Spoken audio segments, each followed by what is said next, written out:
แต่แซ่บแท้ใช้ของอายค่ะแล้วละบ่ฮ้อนเอาตัวเย็นๆมีบ่ตาสิบ่มีแขกก็จะเป็นช่วงยามฝน ยามฝนแต่ว่าที่จริงยามฝนนี่ธรรมชาติงามกว่า อยากผัวเอาเมื่ออยู่ มาเมื่อเองขี่รถจักรเมื่อเอง อะไรบ้าง เห็นได้กว่าผู้ชาย แต่ว่าเห็นผู้ชายล่อๆนี่กอดจูบได้ หอมบ่ แต่ว่าบัดพุทธวงศ์มินิมาร์ทเดี๋ยวแวะพุทธวงศ์มินิมาร์ทหน่อยหนึงวันนี้เดินทางมาหาพี่แขกผู้ไทยดำเนาะซึ่งว่าเพิ่นมาร่วมงานดองอยู่เมืองยมราชน่าจะเป็นเอ้ยน้องปาดแต่งงานเนาะก็คิดว่าน้องปาดแต่งกับผู้ไทยดำสำหรับโมแม่นเนาะพี่น้องยังโมแม่นงานเพื่อนเอาสบายดีในช่วงตอนเช้าตอนนี้มาแวะรอท่าเพื่อนอยู่ที่ร้านกาแฟนะเพราะว่าเตรียมจะส่งที่ชายที่จะเดินทางไปนครพนมให้เพื่อนไปนำ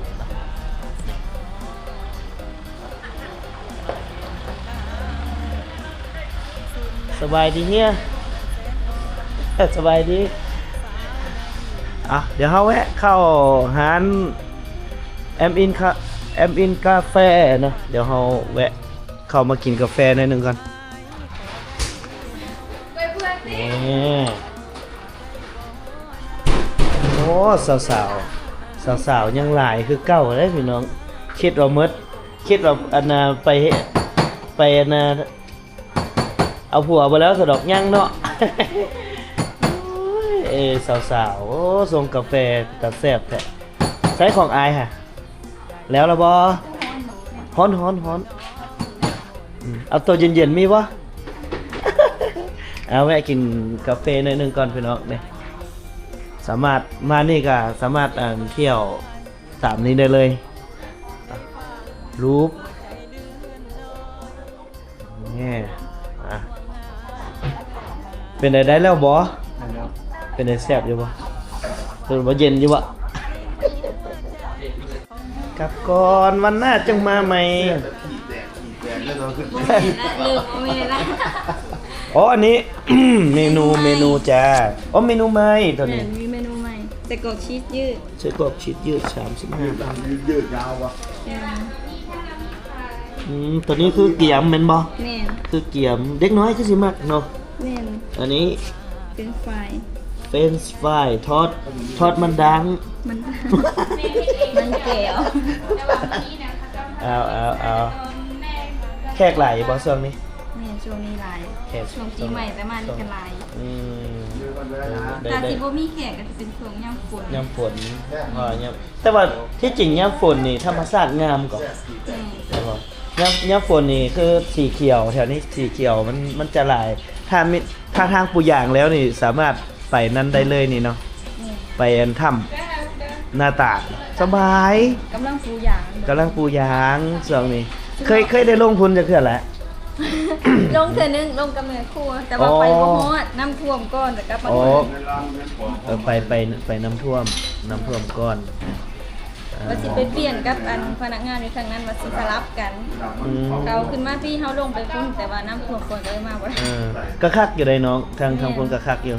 ว่าสิไปเปลี่ยนบรรยากาศแถวนั้น ทางคนก็คักอยู่ผู้เบ้าก็ล่ออีกทางหน้าต่างผู้เบ้าล่อเลยเอานี่ก็จังไหนก็มาแวะเดินไปทางเดินมาแวะร้านแอมอินคาเฟ่แอมอินคาเฟ่เนาะก็มานั่งดมแอร์เย็นๆแล้วก็มี Wi-Fi ฟรีอีกเนาะ โดย Wi-Fi ฟรีอีกแล้วก็มีผู้สาวให้เบิ่งน้ำเปลี่ยนกัน 6-7 คนผู้สบายซ้ำสิเบิ่งสิแยงแยงได้แต่เพิ่นบ่อนุญาตให้มาขอเนาะเห็นบ่อันนี้ซื้อหยังเกาะ ซื้อคำ โดย แพงบ่บาทเท่าใด โอ้โห ว่าแท้อันเจ้าซื้อคำแล้วคันว่ามีผู้เบ้าอยากไปขอบ่ต้องเอาก็ได้ที่คำ เอาอีกคือเก่าแล้วเรียบร้อยผู้ใดมาใหม่เด้ผู้ใดมาใหม่ผู้นี้มาใหม่มาแต่บ้านใด บ้านทอย โอ้บ้านทอยพุ่นน่ะ แม่น ป้าเคยไปอยู่ข้างใดก็บ้านเจ้า แถวบ้านตาด เคยไปอยู่วะ ทางไหนบัดตัด เอา ทางอันบ้านหลวงบ้านเวียงพุ่นแหละ ที่จริงบ้านทอยมันจะมีแยกเบื้องซ้ายมือเข้าไป ฮอดบ้านโพธิ์สังแล้วมันจะมีทางแย แม่น ก แม่นบ่ท่านได้เข้าจากเทื่อแต่ว่าไกลไปทางนั้นไอ้ขึ้นไปบ้านหลวงบ้านเวียงไปหาสาวบ้านหลวงบ้านเวียงดีส่วนหลังๆมาแต่บ้านทอยบ่ท่านได้เข้าจากเทื่อบ้านทอยเขาเจ้าไปเฮ็ดโรงเรียนเลยเนาะเขาเจ้าไปเฮ็ดโรงเรียนแล้วก็ไปเรียนข้าวเรียนนั้นดูอยู่สาวบ้านทอยก็งามเลยเนาะ งาม หลายบ่ อยู่ หลายบ่ งาม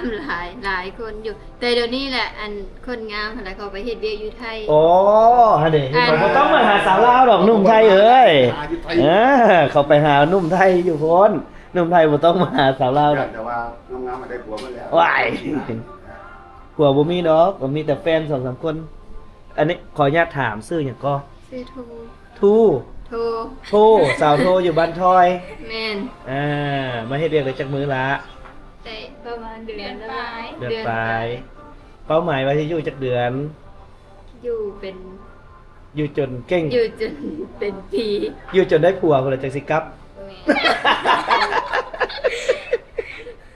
โอเคบายบายไปก่อนน้องๆไปก่อนไปก่อนเด้อน้องเด้อ ใจ อย่าลืมพี่น้องกะมาแวะมา เพิ่นประตูก็พัน มากินกาแฟอยู่นี่แซ่บหลายสาวๆกันงามนะครับทุกคนไปเดี๋ยวเราไปส่งพี่ทาตรีอยู่ท่าแขกไปส่งรอผู้ไทยดำบ่ไหวละยังบ่ตื่นอยู่เดี๋ยวเราออกเดินทางไปก่อนเนาะจากนี้ไปกะ50 กิโลเมตรแต่เส้นทางบ่ว่าดอกพี่ ความไก่บ่ว่าดอกความไก่แต่สภาพโอ้ย สาหัสสากัน สาหัสสากัน นี่เห็นบ่ใส่มันพันตับไปแล้ว ไปเดินทางเฮาบาทนี่บ่ทอกปฏิเสธก่อนก็ได้มื้อนี้ พิเศษเอาไว้โอกาสหน้าฟ้าไม่อันนี้มองดูแลขวาบ่ดิ แม่นออกมองดูแลขวาแล้วแต่ก่อน ดีแท้ว่ะ เดี๋ยวพาพี่ทาตีแวะ หาน้องๆเพิ่นก่อน หาน้องทรายเพิ่นก่อน ในบ้าน ในบ้าน 2ในบ้านเลย สองในบ้านทั้งในบ้านใหญ่ในบ้านรอง ในบ้านรองน้ำกันเบิด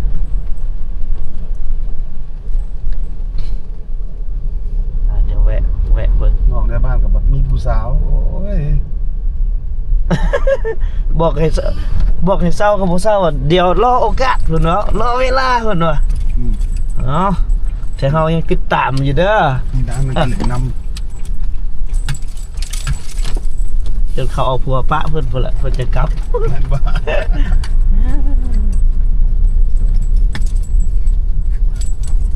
มันก็เก็บเครื่องเก็บของหมดแล้ววะ เก็บม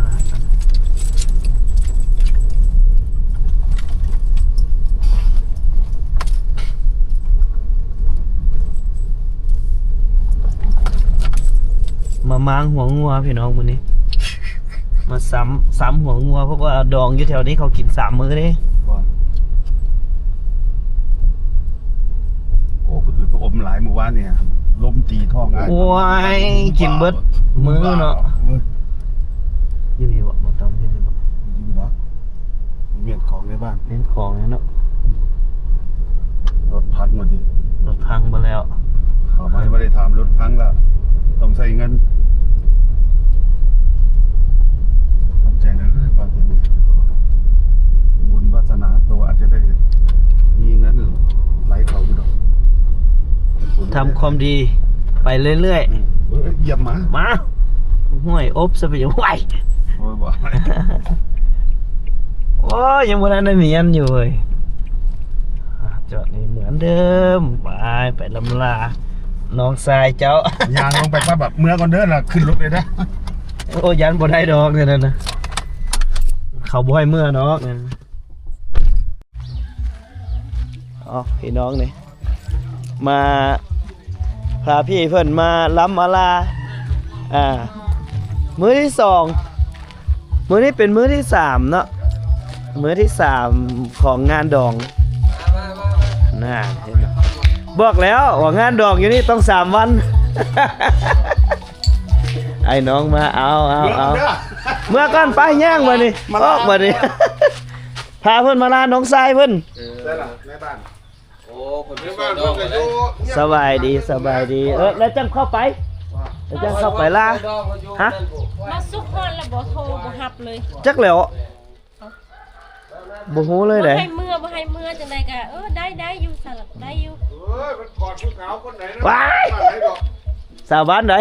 ผู้ใดนะคนสิว่าไตบ่แม่นคนมานี่ดอก มาเล่านะคะ จังโมงแล้วเมื่อบ่สุกเมื่อ น้องก็บ่ฮู้พอน้องหันเมื่อก่อนประมาณ ทำบ่ เราไปกับพี่น้องคนนั้นน่ะอู้จะกอดทั้งนัวทั้ง โอ้จูบนำบ่ อันนี้ก็บ่ฮู้แต่ว่า เฮ็ดแล้วเบิ่งนกก้อนอะไรก้อนอะไรก้อนให้เบิ่งดูก้อนอะไรสาธิตให้เบิ่งแน่เออ จำได้ไหม จกนำบ่ บอกบาเราประดิษฐ์พ่อน้องก้อยกับว่าก่อยก็ได้จังซี่โอ้ขันเจ้าได้บาสุกนี่เจ้าเป็นคุณนายเด้ขันบาสุกให้เจ้าสี่นี่ปกตินี่ผู้เฒ่าเขาต้องหามเด้อันนี้ผู้เฒ่าเขาบ่หามนี่เขายุ่งให้เจ้าเอาคนได้นี่ติบ่อ้ายบ่เอ้า ระวังเขาพิษฮีดเขาแล้วยุ่งอีกแล้วเนาะ ขอได้จังซี่ เนี่ยมัน ขัน เล่าละ ขันเจ้าถือผ้าเด้อเจ้าไปหาบาเตียงกับฮะถือผ้าเลยบอกว่าสัตว์ว่า โอ้น้องทรายค่อยนี่แข็งขึ้นน้ำมือแล้วเนาะ ต้องอย่างนี้เลย 2 คน โอ้ควงสองอีกโอ้ย มานี่ไปได้เขาอ่านลานเล่มดิ โอ้ น้อง ย ส่วนเมื่อคันบ่ไปแล้วเมื่อนอนไปเมื่อบ่เคยเจอเป็นยังไปอยู่ คือแบบสิเมื่อเฮือนละเอื้อยเพิ่นว่าคือบ่เอาน้องมานำว่ะเขาใหญ่เลยได้วะเจ้าอยากให้เขาได้เมียจะบอกว่า ที่นี่ ปล่อยเขาได้แล้วเนาะ แต่บัดนี้เขาก็เต้นกันม้วนๆหลังหูแต่ว่าเพื่อนนั่นไปกินกันสองคนแบบมองเจ้าเห็นมองกันเต้นแรงมืดๆอ่ะนะกอดกันว่ากัน เออม่วนขนาดเนาะ แกล้งห้องผมแดงเห็นไหม แกล้งนั่นละ เอองามอยู่ได้เลย เพราะไอ้น้องอีกคนนึงกันเจ้าตอนนี้หายไปอ่านลาทั้งสองคนเลย โอ้ยมันอยู่บ่น้องทรายค่อยเนาะ ก็บอกว่าเอียงที่สิเลี้ยวแท้ ในบ้านกันน้องไหมตัวนี้มันนั่งก็ไปเอียง เอ้าเอาแล้วหาเมียให้กันอีกแล้ว อย่าสู่หาเรื่องเหรอเป็นได้เมื่อวานนี่แอลเคสอยู่บ่ จะเอวไปทางใด สามสะพ้ายมันสามสะพ้ายกับแม่ย่าแข่งกันขนาด ไฟลอยได้ไป จักกันจักลูกไผ่จักแม่ย่าโอ้ย เป็นเรื่องน้ำตลอดเลยเดี๋ยวเอ้ยเจ้า แอลดีขนาด ในบ้านได้เงินคนนี้ไม่ยา แม่ย่าผ้าม่วน ไม่ยาพาม่วน ว่าจากซีซ่าแม่ย่าพาเพลิน พันเลอเด้ แม่ย่าพาเพลินพุ่นน่ะเอาในมื้อที่สองเนาะอยู่ที่เฮือนเจ้าเบ้ากับยัง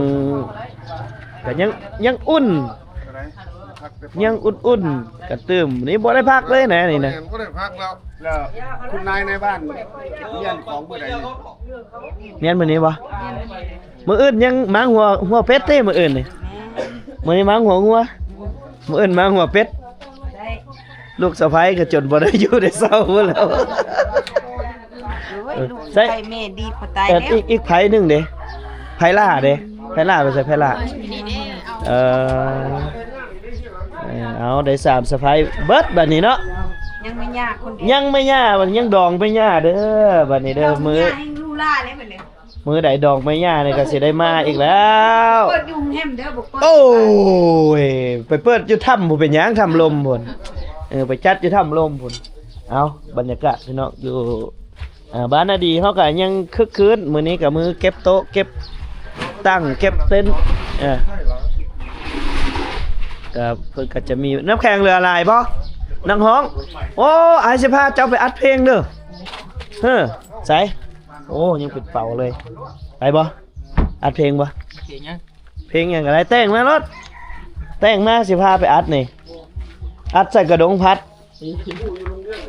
ได้อยู่นะจักเพลงจักใด วันไหนถ้ามีเงินมีทองสิมาเลี้ยงเขาเด็กน้อยเด้อจะแจ้งให้ บรรยากาศพี่น้อง แจ้ง เข้าแล้วบ่ปิดนะจอง เครื่องเสียงเพิ่นยังบ่ทันได้เก็บอยู่เฮือนนั้นเก็บละยังคือกัน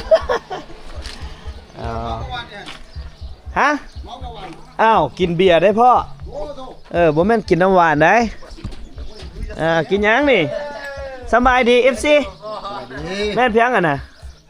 พึ่ง เพิ่ง จ้า โอ้กินของหวานกินกับน้ำเพิ่ง นี่ โอ้โหอาจวดให้เบิ่งได้เด้อ จวดสบายดี สบายดี FC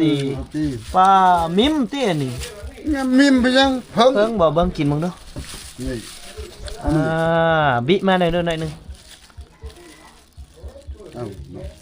เอ้า บิมา โอ้มัน ว่าเอาหัวมันเนี่ยบ่หัวน้ำมันเนี่ย นี่ บ่ หัวน้ำเลยนี่ โอ้เพิ่งอีหลีอันนี่ เดี๋ยวเพิ่งอันนี้นี่ว่า แม่นบ่เพื่อนบ้านพักไปเช่าห้องแอร์ให้เพิ่นยานเพิ่นนอนบ่ได้มันร้อน นี่ มาสิมึงดูโอ้ยกินน้ำผึ้งพระจันทร์กันเด้อวันนี้เด้อ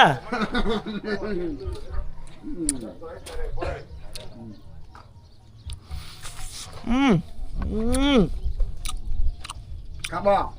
ครับ ง่า น้ำผึ้งพระจันทร์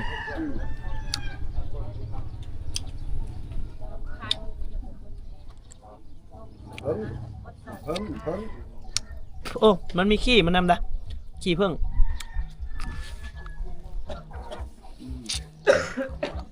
เพิ่งของแท้เหรอสด โลคือเวียนหลังนอน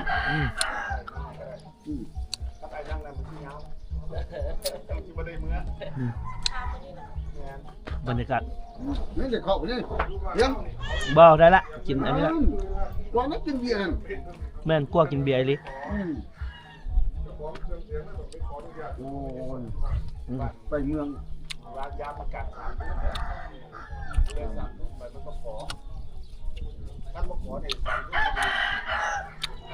หวานจนแหมคอขี้ผึ้งอันนี้ แล้วเห็นนะงบผลไม้ออกของเขาแล้วยังนาที5พอในที่หลวงถามไปเราไปเบิ่ง ฮะ นี่มัน เบิ่งแล้วบ่ตำงัวฮะ ผลไม้นะครับ ยังบ่ เล่งพุ่นนะ ตอนแรงโพ อันเดียว โอ้บ่ได้เลยเอามาซ้ำเลยซ้ำหัวได้นี่ม้างแล้วบ่หัวฮะ เจอถามพุ่นอยู่พุ่น อยู่พุ่นบ่เดี๋ยวจังหน่อยจะไปม้างหัวงัวเดี๋ยวมาเบิ่งให้กันสบายดีป้าโตคือบ่เห็นไปม้างหัวงอกหัวงัวเพียงอันนี้ฮะฮะมะพร้าวอันนี้เอามาเฮ็ดอันนั้นบ่มะพร้าวห้าวยิ่งแก่ยิ่งมันเพิ่นว่ามะพร้าวอันนี้เฮานี่บ่มะพร้าวที่บ้านเฮานี่บ่ จะไปมาพี่ยังไม่ เออน้ำมันเบิดแล้วเนาะแม่เนาะสมัยเนาะ อดแดย่างแด ยังเนาะเอามือก่อนนะกะเฮามากะมัดแขนดองอยู่เฮือนเพื่อนนี่แหละก็ม้วนอีกอยู่นี่ก็ได้บ่มัดแขนไผมื้อนั้นฮะเจ้าสาวผู้ใดฮะน้องสาวล่าบ่ น้องลาเอ้ยน้อย ตอนนี้อยู่บ้านบ่ อยู่บ้านมันยังนอนอยู่ โอ้โหว้ายตื่นเด้อ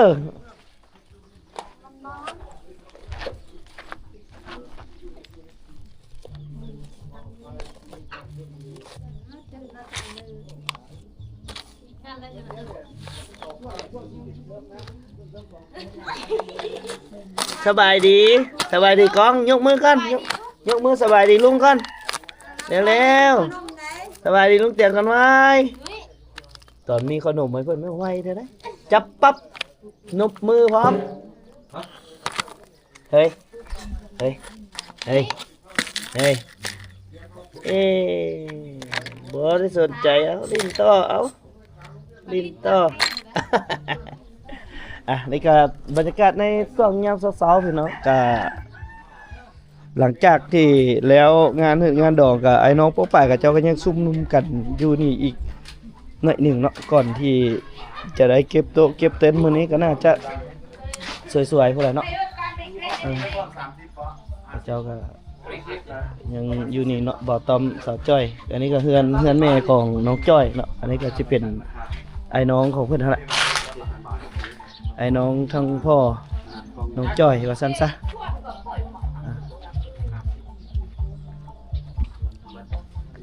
ไปจังโมงเลิกน้องจ้อยเมื่อคืนนี่น้องจ้อย น้องหันกลับประมาณ9 โมงนั่นแหละ 9 โมง บ่ฮู้เลยว่าฮอดเพื่อนได้จังได๋ อันนี้อะเมื่อ เมาที อย่าพัวเอาเมื่ออยู่ มาเมื่อเองขี่รถจักรเมื่อเอง เนี่ยเนาะเอกเลขอยู่ นอนก็บ่แม่นนอนธรรมดาได้นอนเอกเลขเด้อ เด็กๆเยอะ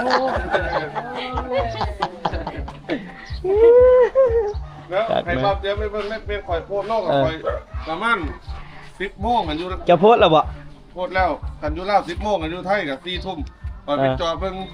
จอเบิ่งเมีย จ้าบ่าว บ่เจ้าเบิ่งเจ้าบ่าวเจ้าสาว แม่โอ้โหเนาะเอาเรื่องหอไปจอเบิ่งมาจอเบิ่งกันไอ้เจ้าสาวนอนอยู่เจนี่เจ้าบ่าวนอนอยู่เจนี่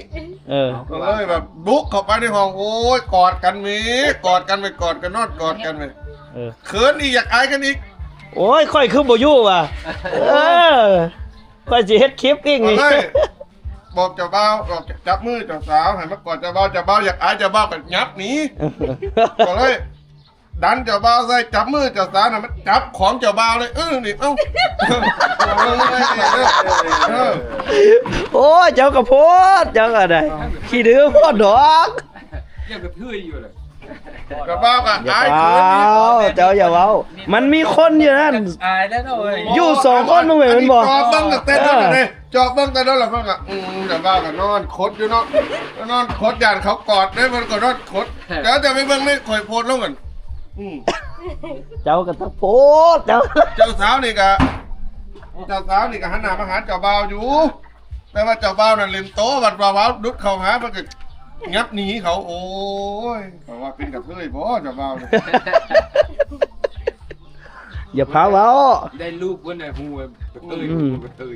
ตอนเมาน่ะเมื่อย คือ เด้ ผู้ใหญ่น่ะเนาะ ผู้ใหญ่กระเทยได้ป่ะ มันเอาเมียนั่น มันจะได้ อยู่หน้ากายมีผู้หนึงเห็นผู้ชายก็มันต่อยซะรถแต่ได้ลูก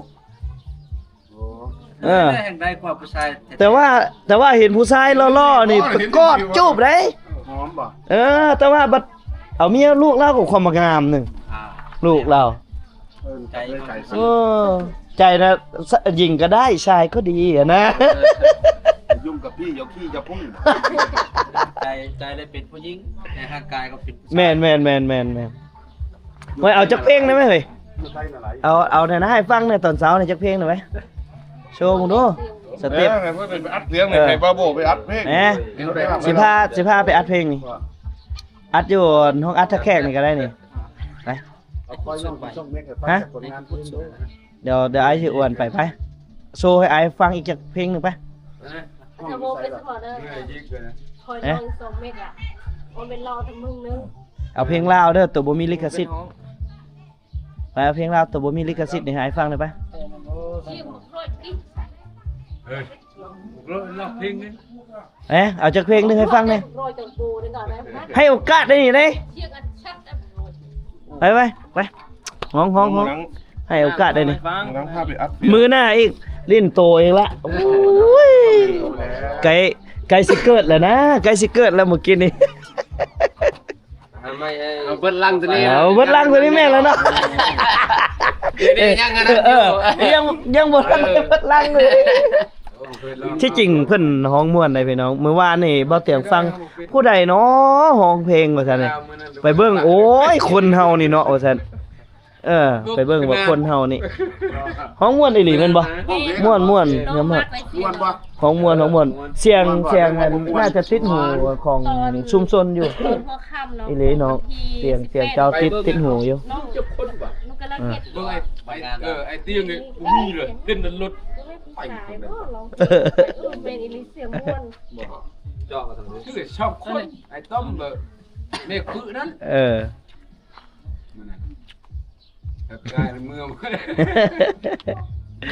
เอาตอนเช้าพี่น้องนี่มาก็จะมีอาหารการกินคือเก่าทีมงานไอ้น้องป้องไปก็ยังมาเตามาโฮมมื้อนี้มื้ออื่นพุ่นละจังสิสงบศึกมื้อนี้นี่ก็สิเบิดมื้อ เอาเบิดมื้ออีกมื้อหนึงอยู่พุ่นก็มีดอกอยู่ได้เนาะ รับการ อยู่อันกลควายเนาะสาวยังก็ ได้เตียงนอน สาวมิวเคยไปถ่ายคลิปแล้วอยู่สาวมิวอ่ะเอาผัวแล้ว พ่อก็อยู่พุ่นเลย อ๋อ บ่ได้ไปแว่เพิ่นจังน้อยเพราะว่าพวกวงดนตรีอันมือคีย์บอร์ดน่ะคนรู้จักกัน เพิ่นน่ะถาม อยู่นักกาย ทรงที่ท่า มือคีย์บอร์ดน่ะ วานเลยนะ แน่นเพิ่นว่าโอ๊ยว่าถ่ายเอาเดียวนี่เพิ่นว่าลงงาน ค่อยมีที่มา เอาพี่น้อง อยู่ใช่แบบ เตียงครับนอนได้นะ ทางยิง ไฟฟ้าพอเรื่องนอนเขาขับขึ้นเลยฟ้าเรื่องนอน เอาพี่น้องเดียวบ่เตียงค่ำก็เอาบรรยากาศในช่วงยามเช้า